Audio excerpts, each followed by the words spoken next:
Pie XII est élu pape peu avant qu'éclate la Seconde Guerre mondiale. Il devient alors le vicaire du Christ, son représentant sur terre. Plus tard, certains lui feront le reproche d'avoir gardé le silence face à la Shoah, face à l'extermination des Juifs d'Europe, de n'avoir pas clairement dénoncé et condamné les crimes du nazisme. Mais ses défenseurs s'inscrivent en faux.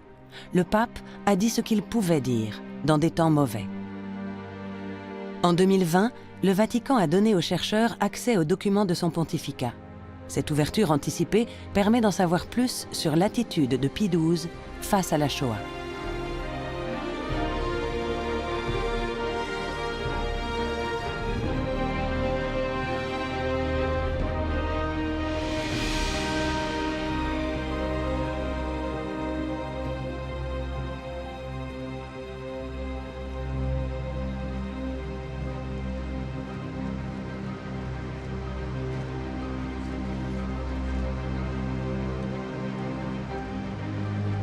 Le pape est mort, vive le pape. Une fumée blanche s'élève. Habemus Papam. Eugenio Pacelli devient le 260e pape de l'histoire.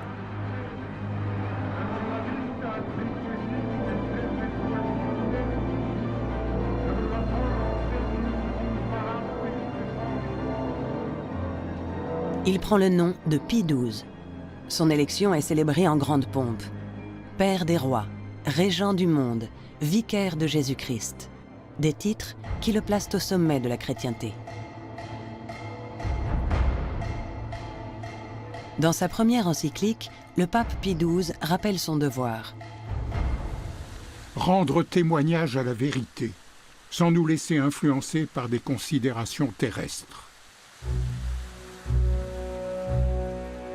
En tant que représentant du Christ sur terre, son prédécesseur Pie XI avait déclaré « S'il y a régime totalitaire, totalitaire de fait et de droit, c'est le régime de l'Église, parce que l'homme est la créature du bon Dieu.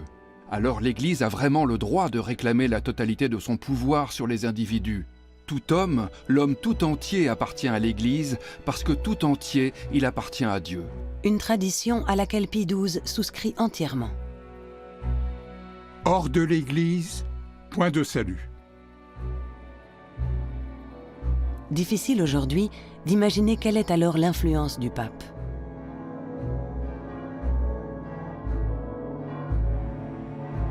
Il est considéré comme un guide moral dans le monde entier, bien au-delà du cadre de l'Église catholique.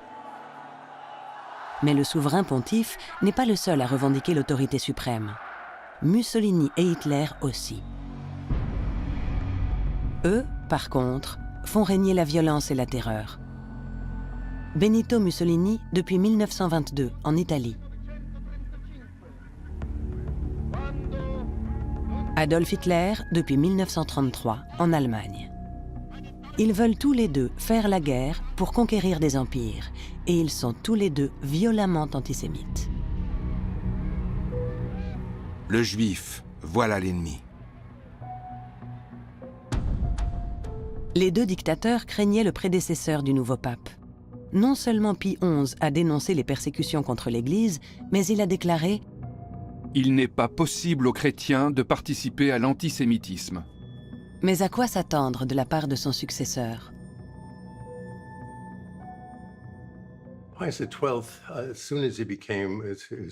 Dès son élection début mars 1939, Pie XII a décidé de tenter une nouvelle ouverture vers l'Allemagne nazie.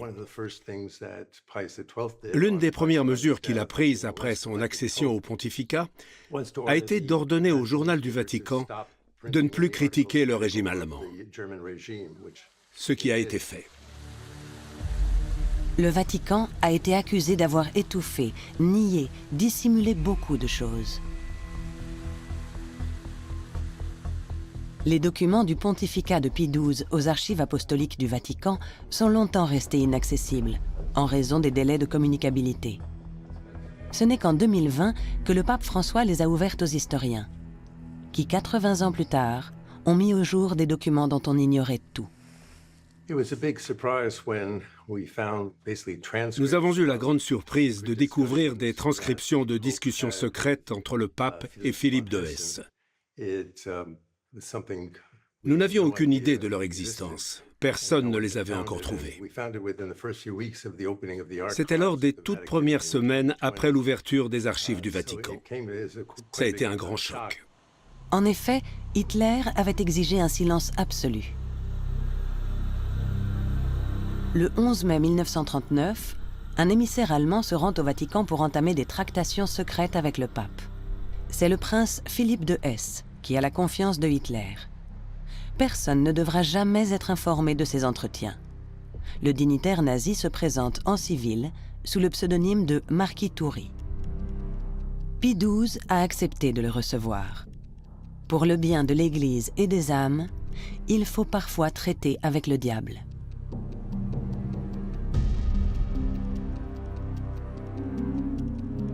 Au lieu de faire le salut nazi accompagné du Heil Hitler de rigueur, le prince de Hesse s'est agenouillé et a baisé l'anneau du pécheur. Il expose le motif de sa visite. Hitler souhaite étendre la trêve en vigueur depuis 1933 entre l'Église et l'État. Dans la pièce voisine, un cardinal note tout. Nous avons deux revendications principales. L'Église ne doit pas se mêler de politique et elle doit éviter la question raciale. Autrement dit, le pape doit garder le silence sur la persécution des Juifs. Il fait répondre à Hitler « Nous devons d'abord parvenir à un cessez-le-feu. Le Saint-Siège a toujours voulu la paix entre l'Église et l'État. » Rien ne devra filtrer. Chaque camp a ses propres buts et ses propres exigences.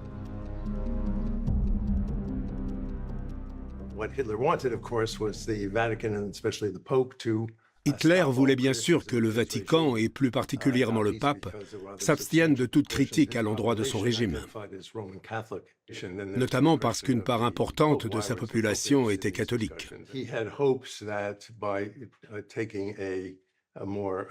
Quant au pape, il espérait qu'en adoptant une position souple, il pourrait amener Hitler à relâcher la pression qu'il exerçait sur l'Église allemande. Les nazis ferment des écoles catholiques et interdisent les cours de religion. L'Église se voit menacée dans son existence même.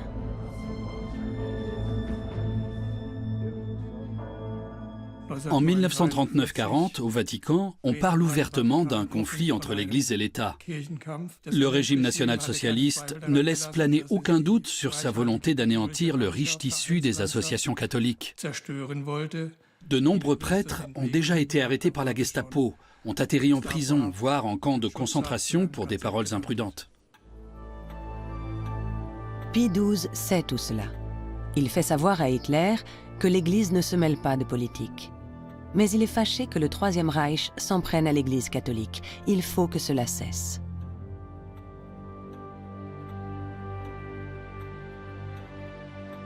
Il expose ses conditions pour une trêve avec Hitler. La réintroduction des cours de religion catholique à l'école, ainsi que la fin des attaques et de la propagande contre le christianisme et l'Église. Hitler doit faire un signe. Il est possible et primordial de faire cesser ces agissements. Le prince de Hesse rappelle que des prêtres et des moines sont poursuivis pour abus sexuels et pédophilie. De tels manquements se produisent partout.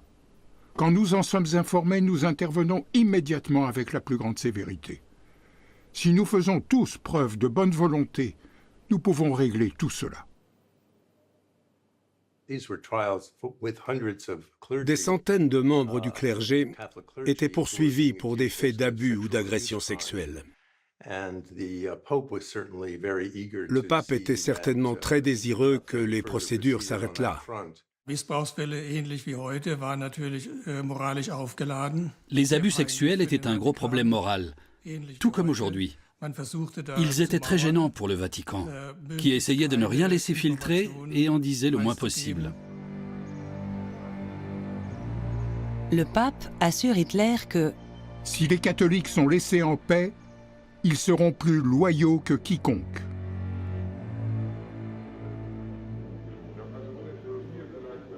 Hitler a donc les mains libres pour passer à l'étape suivante. Il préparait l'invasion de la Pologne, qui allait avoir lieu quelques mois plus tard. Et il voulait s'assurer d'avoir, sinon tout le soutien de ses interlocuteurs, du moins une absence de critique de son régime. Jusqu'à la fin de la guerre, 4 autres rencontres se tiendront dans le plus grand secret. Le 1er septembre 1939, l'armée allemande envahit la Pologne. Objectif : anéantir la nation polonaise.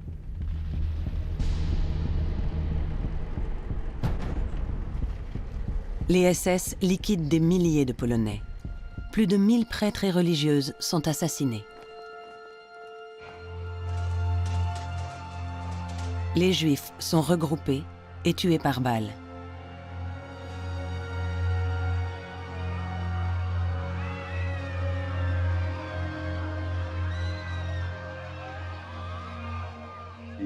Le clergé et les catholiques polonais demandaient au pape de condamner les attaques dont ils étaient victimes. Mais il n'a pas cédé. Je pense qu'une des choses que les gens ne réalisent pas, c'est que le silence du pape durant l'Holocauste a commencé par une controverse qui concernait non des Juifs, mais des catholiques. Plus précisément des catholiques polonais. Ils ont supplié le pape de prendre position et il a refusé. Si beaucoup sont étonnés du silence obstiné du pape, Hitler, lui, ne l'est pas, affirme David Kertzer.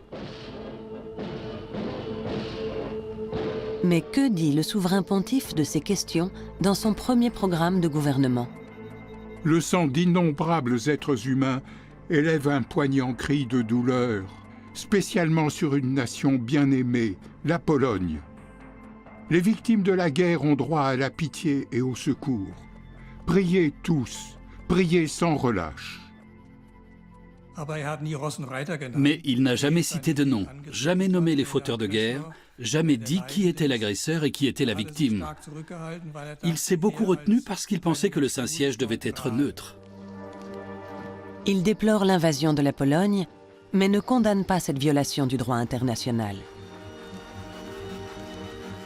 Et pour ce qu'il qualifie de délicate affaire de la question raciale, il observe « C'est une erreur pernicieuse que l'oubli de la loi de solidarité humaine et de charité. Tous les humains sont enfants de Dieu. Que cela concerne aussi les Juifs, certains n'en sont pas convaincus. » Le pape ne condamne jamais explicitement les théories raciales des nazis. Il les contourne, comme Hitler le lui a demandé. Malgré l'invasion de la Pologne, les négociations secrètes se poursuivent au Vatican. Cette fois-ci, Hitler envoie son ministre des Affaires étrangères, Joachim von Ribbentrop. La rencontre a lieu le 11 mars 1940. Ce n'est plus la visite incognito du prince de Hesse. Plus question d'entrer au Vatican par une porte dérobée. Ribbentrop est reçu en audience privée.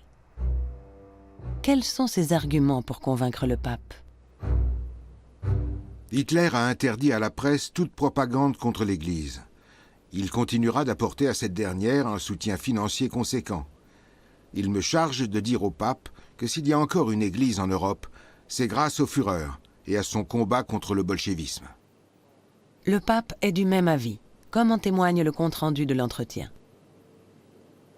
Et qu'en est-il des ecclésiastiques accusés de pédophilie ? Hitler a stoppé les procédures. Bien sûr, Hitler n'oubliait pas qu'avec plus de 20 millions de fidèles, les catholiques représentaient une communauté importante dont il fallait tenir compte, surtout en temps de guerre. La situation serait devenue très difficile s'il s'était mis à dos la majorité des catholiques, qui auraient aussi eu le soutien de beaucoup de protestants. Mais Pie XII refuse l'accord proposé par le chancelier allemand. Que Ribbentrop dise plutôt à Hitler que son offre tient toujours. Si les catholiques sont laissés en paix, ils seront plus loyaux que quiconque. C'était une conversation cordiale, résume le pape. Le contenu de cet entretien restera secret pendant 80 ans, jusqu'à sa découverte par David Kertzer.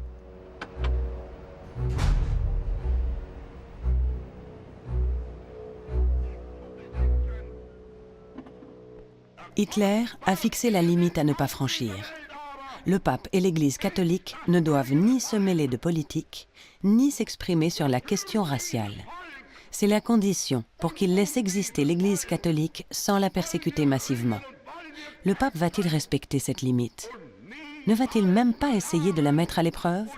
Ne serait-ce que parce qu'en tant que successeur de Saint-Pierre, il représente l'autorité morale suprême.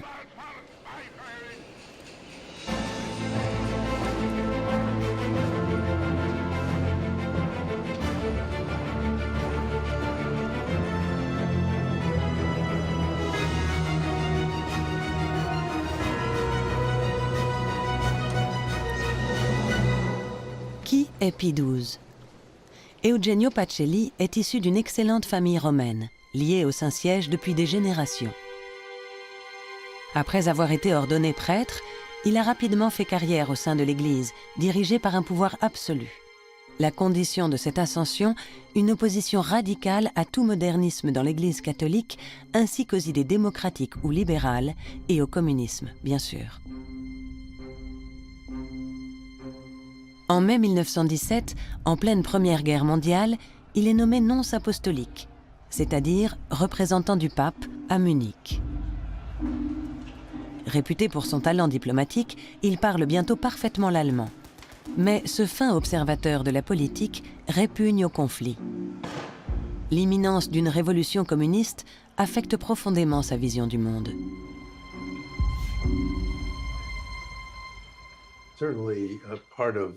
Pour éclairer le contexte et comprendre l'action du pape au Vatican, il faut dire que cette époque était marquée par une grande peur du communisme. Il ressent cette peur qui, chez lui, ne correspond pas à un danger réel.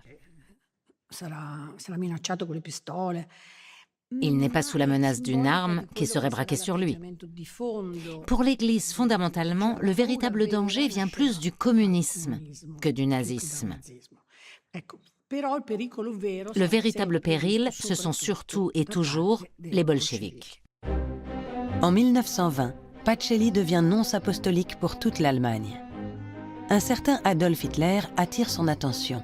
C'est un agitateur politique, à la réputation sulfureuse, écrit-il à Rome. Pour Pacelli, cet homme est le diable. Il est capable de tout.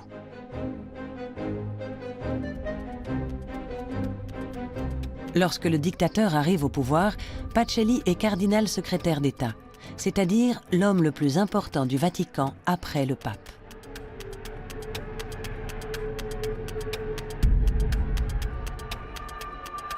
Mais que pensent Pacelli et son supérieur Pie XI de la prise de pouvoir par Hitler? Plus tard, Pie XI aura une vision très négative de Hitler. Mais au début, juste après son arrivée au pouvoir, il disait que ce régime pouvait être d'une certaine utilité pour s'opposer à l'infiltration communiste en Europe de l'Ouest. Cette peur du péril rouge était si forte que le danger du nazisme a été sous-évalué. Il n'y a aucun doute là-dessus. Adolf Hitler était vu comme un dirigeant hors pair dans la lutte contre le bolchevisme, y compris par de nombreux catholiques. Le nonce apostolique Cesare Orsenigo rapporte au pape: À quelques rares exceptions près, le peuple catholique a accueilli le nouveau régime avec enthousiasme. Moins de 2 mois après être devenu chancelier du Reich, Hitler obtient les pleins pouvoirs et la dictature nazie entre en action. Les évêques déclarent: Nous ne jugeons plus utiles les interdictions et mises en garde générales contre le national-socialisme. L'Église catholique n'est pas la seule à baisser la garde face au nazisme. À présent, les nazis catholiques peuvent se rendre à l'église en uniforme et assister aux mariages et aux enterrements avec des drapeaux à croix gammée. En novembre 1933, le nonce apostolique en Bavière, Alberto Vassallo di Torregrossa, autorise le parti nazi à le citer sur une affiche électorale. Longtemps, je ne vous ai pas compris, mais j'ai persévéré. Aujourd'hui, je vous comprends. Et Hitler assure aux chrétiens: Nous considérons que les forces du christianisme sont indispensables à la renaissance morale du peuple allemand.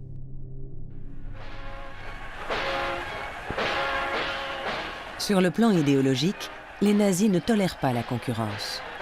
Certains membres du gouvernement national-socialiste sont des anti-religieux, ennemis de l'Église. Elle se doit de réagir. Comme le disait Pie XI en 1929, « S'il n'y avait qu'une seule âme à sauver, nous aurions le courage de négocier avec le diable en personne. » Et c'est précisément ce que fait le Saint-Siège. Depuis des années, il négocie un concordat, un accord avec l'État allemand pour garantir la liberté de pratiquer la religion catholique. Le pape Pie XI est représenté par le cardinal Pacelli. Le concordat garantit la liberté de culte à l'Église catholique qui doit payer le prix fort. Elle s'engage à dissoudre les structures associatives qui ne sont pas spécifiquement religieuses. Les associations relèvent de l'État, martèle le Führer, et l'Église devra observer un silence absolu sur les questions politiques. Pacelli signe le concordat avec l'Allemagne devenue nazie. Il commentera « Je n'avais pas d'autre solution. J'avais un pistolet braqué sur la tempe. » Pour les nationaux-socialistes, l'accord est d'une utilité évidente.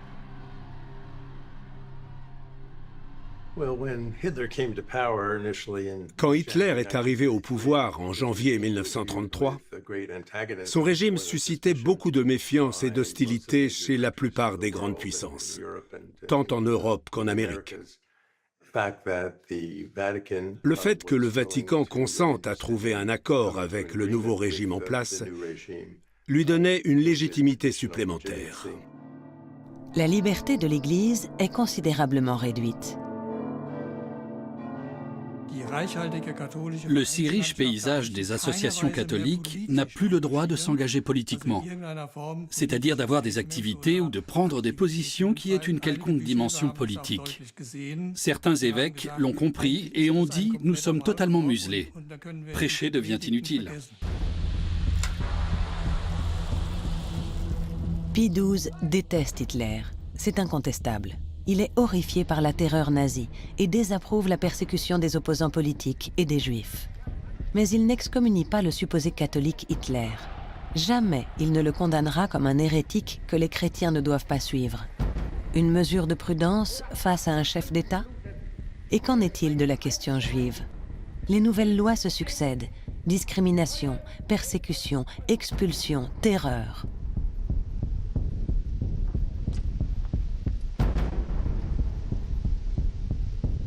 Les magasins appartenant à des Juifs sont boycottés et détruits. Les Juifs sont exclus de nombreuses professions. La nationalité allemande leur est retirée. Les relations sexuelles avec des Juifs sont qualifiées d'outrage à la race. Les Juifs sont expropriés de leurs entreprises et doivent porter l'étoile jaune. Que disent le pape et l'Église d'Allemagne? Rien. Ce qui est certain, c'est qu'il y avait un héritage plus ancien, qui s'était renforcé autour de la Première Guerre mondiale. L'antisémitisme était très répandu en Europe. Il se diffusait de plus en plus à tous les niveaux de la société civile, mais aussi au sein des élites. Et l'Église ne faisait pas exception. Le clergé et les évêques étaient souvent horrifiés par la façon dont on traitait les Juifs. Mais il n'y avait pas de prise de position officielle. Le concordat l'interdisait. Et quand la propagande nazie disait qu'il fallait réduire l'influence des Juifs, beaucoup n'avaient rien contre cette idée. Ce n'est que lorsque l'injustice est devenue flagrante que des réticences morales se sont manifestées. Certains évêques sont complaisants avec le national-socialisme. Une réunion mémorable est organisée au Berghof, la résidence secondaire du Führer. Le 4 novembre 1936, l'archevêque Michael von Faulhaber se rend à un entretien secret avec Hitler. Il écrit « Le chancelier vit sans aucun doute dans la foi en Dieu. L'État a le droit de combattre les dérives du judaïsme sur son territoire. En particulier quand des Juifs, en tant que bolcheviks et communistes, menacent la cohésion de l'État. Autre propos de Hitler rapporté par Monseigneur Faulhaber. Si le national-socialisme ne triomphe pas de son ennemi mortel, le communisme, c'en sera fini de l'Église. Si nous vainquons sans le concours de l'Église, elle n'aura pas sa part de notre victoire. Nous avons besoin de soldats croyants parce que ce sont les meilleurs soldats.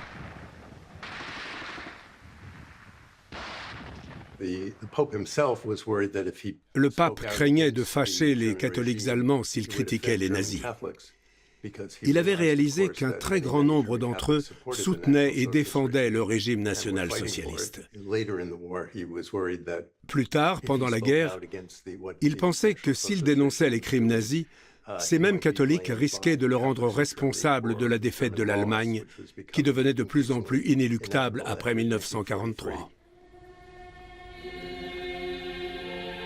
Pour certains dans l'Église, l'idéologie racialiste des nazis est une erreur, un anti-judaïsme exacerbé.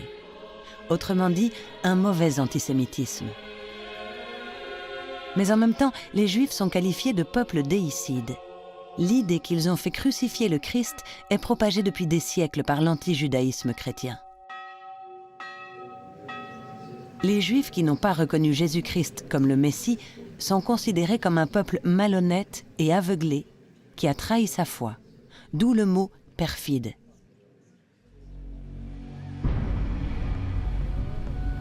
De plus, le judaïsme mondial est accusé de corrompre la société et d'exercer une influence qu'il faut combattre. Telles sont les grandes lignes du bon antisémitisme catholique. Cet antijudaïsme était très répandu au sein de l'Église. Un de ses propagandistes les plus fervents était le jésuite allemand Gustav Gundlach. Une orientation politique antisémite de l'État est permise dès lors que l'influence néfaste des Israélites dans les domaines de l'économie, de la politique, mais aussi du théâtre, du cinéma, de la presse, de la science et de l'art est combattue par des moyens moraux et fondés en droit. Un représentant du clergé reprend ici le cliché d'une conspiration juive mondiale. En quoi cet antijudaïsme se distingue-t-il de l'antisémitisme ? Cette distinction est fallacieuse. C'est tout à fait artificiel de prétendre que l'antisémitisme racial est différent de l'antijudaïsme religieux. Et il est proprement scandaleux qu'on n'y ait pas réfléchi davantage. Je pense que l'antisémitisme était très répandu dans l'Église. L'image négative des Juifs était omniprésente, ce qui n'était pas sans conséquence. Je crois que cela venait en grande partie des sermons prononcés lors des messes dominicales. Ils propageaient malheureusement souvent une vision très négative des Juifs. Après l'invasion de la Pologne catholique, vient l'invasion de l'Europe de l'Ouest, avec l'occupation des Pays-Bas, de la Belgique et de la France. Profondément ému, le pape exprime sa compassion et l'assurance de sa paternelle affection. Je prie pour que cette dure épreuve s'achève par le rétablissement de la pleine liberté et de l'indépendance. Alors qu'on le presse de condamner officiellement cette guerre criminelle, il se défend. J'ai la conviction profonde d'accomplir mon devoir, de n'offenser personne, d'éviter les allusions et de dire ce qu'il est possible de dire.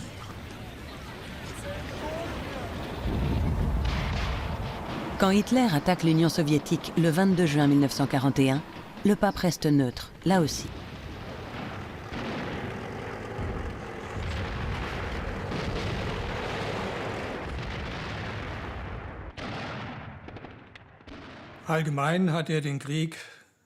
Il ne déplorait et ne condamnait la guerre que de façon très globale. Il n'a jamais traité l'Allemagne ou l'Italie de fauteurs de guerre. Mais il qualifiait ce conflit en général de grand malheur et de cause de souffrance pour l'humanité. Hitler présentait la guerre comme une guerre contre les Juifs et les communistes. Et beaucoup de ses partisans catholiques considéraient que c'était aussi la position de l'Église. Beaucoup de personnages haut placés, évêques, archevêques et autres, présentaient la guerre de l'Axe comme une croisade. Une fois la guerre en cours, Hitler veut maintenant passer à ce qu'il qualifie de « solution finale de la question juive ».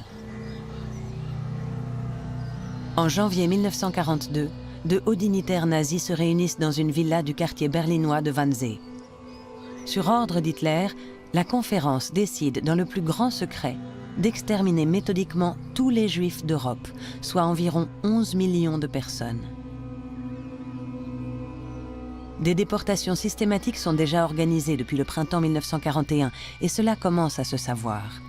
Des sources catholiques locales rapportent au Vatican des exécutions de masse, parlent de ghettos et de camps d'extermination.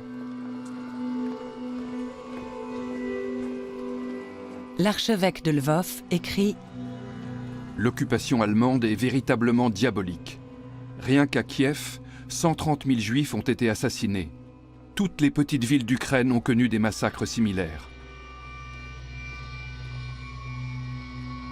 L'aumônier militaire Don Skavitsy expose au pape « En Pologne, les Juifs sont victimes d'atrocités inouïes et de massacres systématiques. » Et l'évêque polonais Karol Radomski demande « Pourquoi le Saint-Père reste-t-il silencieux face aux massacres commis quotidiennement en Pologne ?» Ce ne sont là que quelques-unes des très nombreuses informations fiables qui parviennent jusqu'au pape.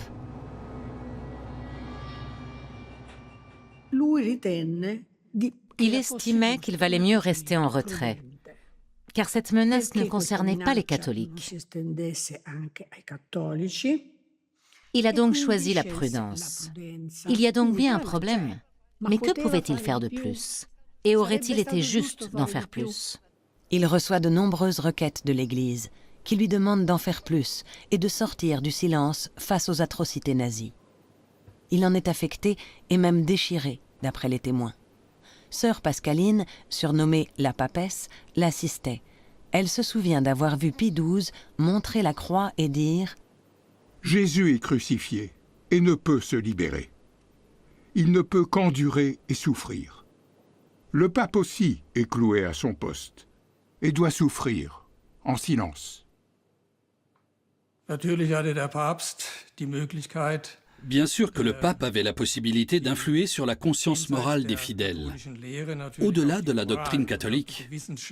Ça aurait fait très forte impression, non seulement sur Hitler, mais aussi sur tout le monde catholique, sur les protestants, sur les chrétiens dans leur ensemble, et sur le monde entier. Pie XII se réfère souvent au théologien saint Thomas d'Aquin. Majora mala. Mieux vaut éviter de plus grands maux que des mots moins graves. S'il protestait, ses plus grands mots seraient de déchaîner la colère d'Hitler contre les Juifs et de démultiplier les actes de brutalité. Pour Pie XII, le silence est donc un moindre mal. Je ne crois pas que l'explication selon laquelle il craignait que cela ait des répercussions négatives sur les Juifs soit pertinente. Ça m'a toujours semblé presque risible de penser que si le pape critiquait l'entreprise d'extermination des Juifs d'Europe, Hitler leur en voudrait et les traiterait encore plus mal. Par contre, il est exact qu'il craignait vraiment que l'Église catholique soit persécutée et souffre s'il critiquait le régime nazi. Tout ce qui parvient au pape au sujet de la solution finale reste derrière les murs du Vatican. Mais ensuite, le Congrès juif mondial alerte les États-Unis sur le plan d'extermination des Juifs en Pologne. À Washington, on accueille l'information avec incrédulité. Le diplomate Myron Taylor est envoyé auprès de Pie XII. Qui mieux que le pape, avec son réseau d'églises locales, pourrait confirmer ces informations? Le message du Congrès juif indique que dans toutes les zones contrôlées par l'Allemagne, entre 3,5 et 4 millions de Juifs devront, après déportation et concentration à l'Est, être exterminés d'un coup, afin de résoudre une fois pour toutes la question juive en Europe. Le souverain pontife promet aux diplomates de faire vérifier ces informations. Le télégramme ne fait que s'ajouter aux nombreux éléments dont dispose déjà le Saint-Siège. Le pape confie cette mission à Angelo Dell'Acqua, chargé du dossier sur les Juifs au secrétariat du Vatican. L'homme est connu pour son antisémitisme affiché. Il note « Les Juifs ont facilement tendance à exagérer, et les Orientaux, comme l'archevêque de Lvov, ne sont vraiment pas des modèles de sincérité. » Le Vatican répond au gouvernement des États-Unis. Le Saint-Siège a eu connaissance de traitements sévères envers les Juifs, mais il n'a pas pu vérifier l'exactitude de toutes les informations qu'il a reçues. Bien qu'étant, semble-t-il, pleinement informé, le Vatican s'abstient de toute prise de position. Ce sont donc les alliés américains, britanniques, soviétiques et 8 autres pays qui secouent les puissances civilisées du monde. Le 16 décembre, le gouvernement américain communique à la presse « Les autorités allemandes mettent actuellement à exécution le projet souvent annoncé par Hitler d'exterminer les Juifs d'Europe. Le nombre de victimes de ces atrocités sanglantes est estimé à plusieurs centaines de milliers d'hommes, de femmes et d'enfants totalement innocents. » Le gouvernement britannique exhorte Sa Sainteté le Pape à approuver officiellement la déclaration alliée, ou au moins à inciter les évêques allemands à essayer d'endiguer les exactions anti-juives. Mais Pie XII reste fidèle à sa ligne de conduite. Le pape est tenu à la neutralité politique, et le sort des Juifs est politique. Mais pourquoi ?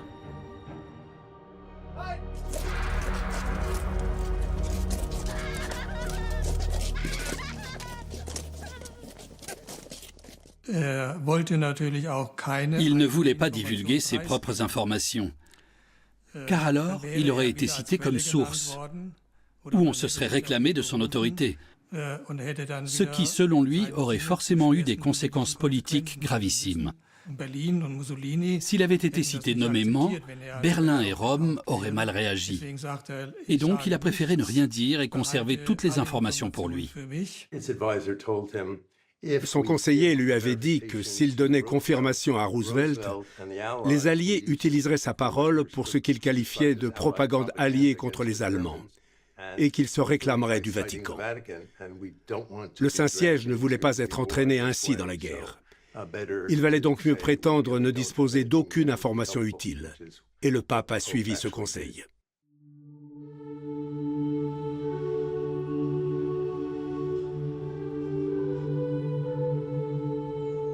Après la déclaration des Alliés, le pape Pie XII doit prendre position.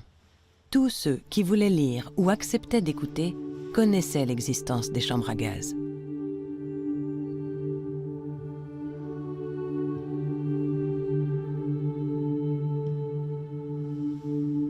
Le père Lothar Koenig, un prêtre allemand résistant, lui fait parvenir des informations de première main.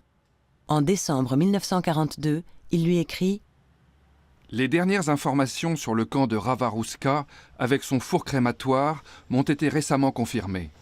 Jusqu'à 6000 personnes, principalement polonaises et juives, y sont tuées chaque jour. Le rapport sur Auschwitz est également véridique. » Pie XII est donc sans l'ombre d'un doute informé de l'existence des chambres à gaz, des fours crématoires et des assassinats systématiques de Juifs et de Polonais. Fin 1942, l'Europe est presque entièrement sous la botte nazie. Dans les camps d'extermination, les Juifs sont battus à mort, tués par balles ou gazés. Le monde a entendu le message des Alliés. À Noël 1942, le pape est plus attendu que jamais. Va-t-il enfin s'exprimer clairement? C'est l'occasion ou jamais. Chaque année, le pape célèbre la naissance du Christ en s'adressant au peuple du monde.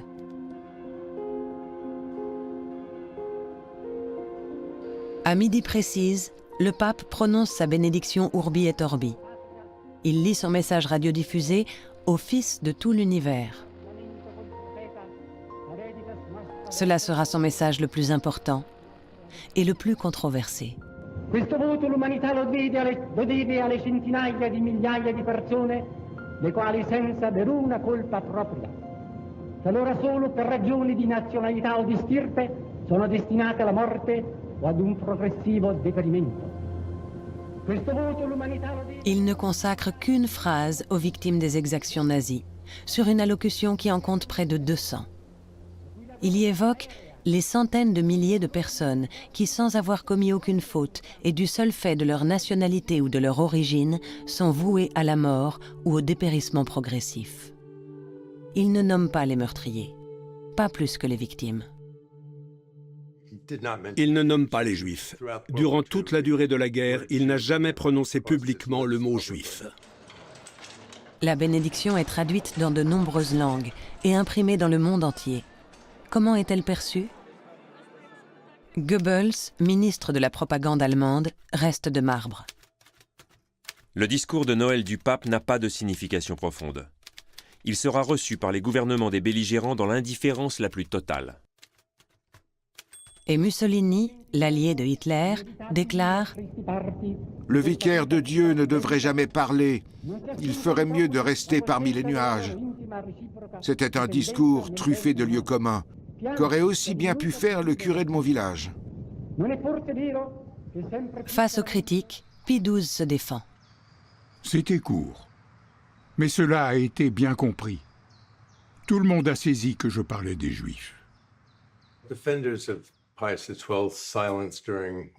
Les défenseurs du silence de Pie XII durant la Seconde Guerre mondiale renvoient souvent à son message radiodiffusé de Noël 1942.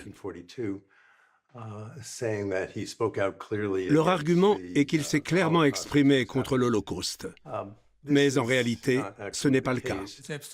Même son ami l'évêque Konrad von Preysing a dit que c'était incompréhensible. Preysing avait une double formation. Il était à la fois juriste et théologien. Si même lui n'avait pas compris le message, comment des citoyens lambda ailleurs dans le monde, ou même les Alliés, en auraient-ils été capables? L'évêque Preysing demande au pape de dénoncer la déportation des Juifs de Berlin. Mais Pie XII refuse. Ce que le pape voudrait clamer haut et fort, il doit hélas parfois le taire et s'armer de patience.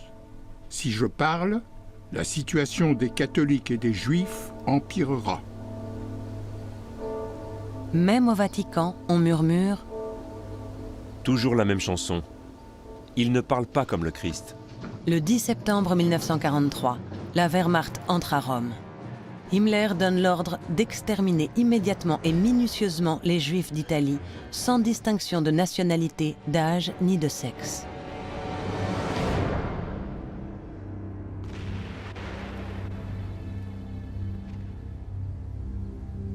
La population juive de la ville est estimée à environ 8000 personnes.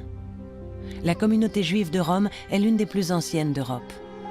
En tant qu'évêques de Rome, les papes étaient les protecteurs des Juifs romains, car le christianisme découle du judaïsme et de son livre saint, la Torah.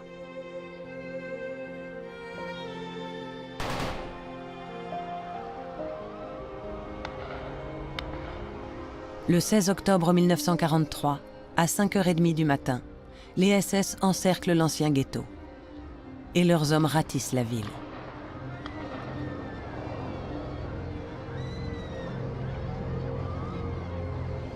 Dans son rapport, l'Obersturmbannführer Herbert Kappler, qui commande l'opération, évoque la résistance de la population civile.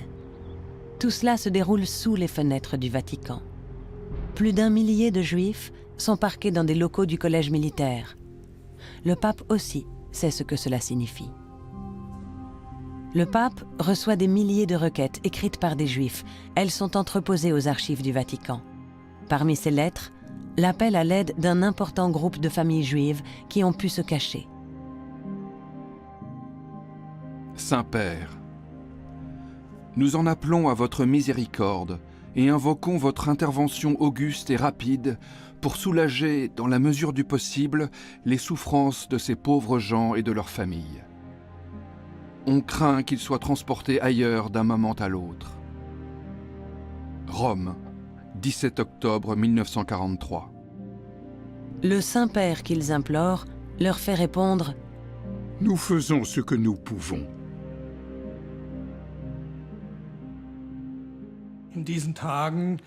Pie XII s'est fait très discret durant ces journées. C'est tout à fait frappant. Il a convoqué Weizsäcker, l'ambassadeur allemand, mais ne l'a pas reçu personnellement. Pourquoi? On l'ignore. Le cardinal qui l'a reçu a dit « Vous savez, le pape est très affecté par la rafle des Juifs. » Et bien sûr, il n'ignorait pas qu'ils allaient être déportés ni quel sort les attendait. L'ambassadeur allemand a répondu « L'ordre est venu d'en haut », ce qui signifiait qu'il émanait d'Hitler en personne. « Voulez-vous vraiment que je transmette votre désaccord à mon gouvernement ?» Réponse du cardinal « Oh non, je n'ai pas dit cela. Nous maintenons de bons rapports avec l'Allemagne dans une période très difficile. » Mais n'est-ce pas justement le moment de faire entendre sa voix? L'opération est un succès, écrit Kappler à Berlin. Opération Juif menée ce jour, du début à la fin, conformément au plan optimal élaboré par nos bureaux. À 14 heures, la chasse aux familles juives prend provisoirement fin. Depuis des décennies, certains prétendent que le Vatican a obtenu de Himmler, le chef des SS, qu'il mette fin à la rafle des Juifs. Mais on sait, aujourd'hui, qu'il n'en est rien. L'ordre de libérer tous ceux qui n'étaient pas juifs à 100% et les conjoints de juifs est venu de Berlin. Et tous les autres ont été transférés à la gare Tiburtina, où se déroulent des scènes insoutenables. Les SS brutalisent 1020 personnes, des enfants aux vieillards, et les forcent à monter dans des wagons à bestiaux et à marchandises qui les attendent. Le pape aurait-il pu agir? Il aurait pu se rendre à la gare et négocier avec le commando SS. Et si les SS avaient refusé le dialogue, il aurait pu se placer ostensiblement devant le convoi et dire quelque chose comme « Ce train ne part pas. Les Juifs de Rome restent à Rome. » Il aurait pu poser ce genre d'ultimatum.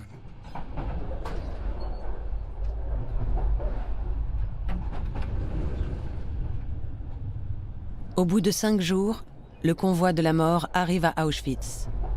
Sur les 1020 premiers juifs d'Italie qui y sont déportés, seuls 16 survivront à l'enfer concentrationnaire. Tous les autres seront assassinés, comme des millions d'autres juifs.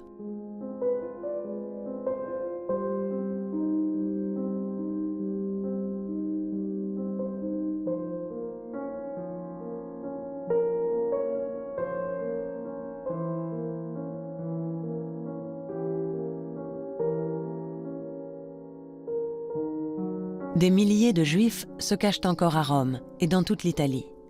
Pas un seul ne doit en réchapper, a ordonné Hitler. Mais des Italiens ordinaires, des églises et des monastères prennent l'initiative de les cacher pour les soustraire au commando SS, au péril de leur vie, et sans la moindre consigne du pape. Pie XII recueille lui aussi des Juifs, même non baptisés, au Vatican et dans sa résidence d'été de Castel Gandolfo.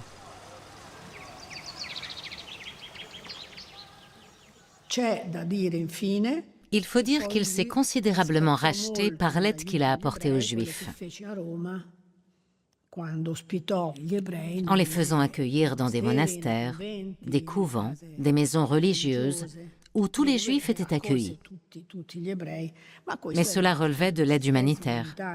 Pour autant, le pape a-t-il été, comme l'affirment ses défenseurs, le sauveur des Juifs de Rome? Pie XII n'était pas le sauveur des Juifs de Rome. Il a apporté un soutien tout à fait normal avec les couvents et les paroisses. Mais c'est tout. Si 4000 Juifs peuvent être sauvés en trouvant asile dans les églises, c'est aussi grâce aux négociations entre un émissaire du pape et le général Rainer Staël. Une semaine après le départ du convoi de la mort, il protège les églises de l'intrusion des SS. Avis. Cet édifice est destiné à un usage religieux et appartient au Vatican. Les perquisitions et les réquisitions sont interdites. Général Staël, commandant allemand. Le général Staël, commandant de la ville, était contre la rafle, qu'il a qualifiée de saloperie. Staël a décidé de faire imprimer des affiches qui annonçaient « Ceci est propriété de l'Église et il est interdit d'y pénétrer ». Ces affiches, cette protection particulière de la commandanture, ont bien sûr aidé les Juifs qui erraient dans toute la ville en quête d'un lieu où se réfugier.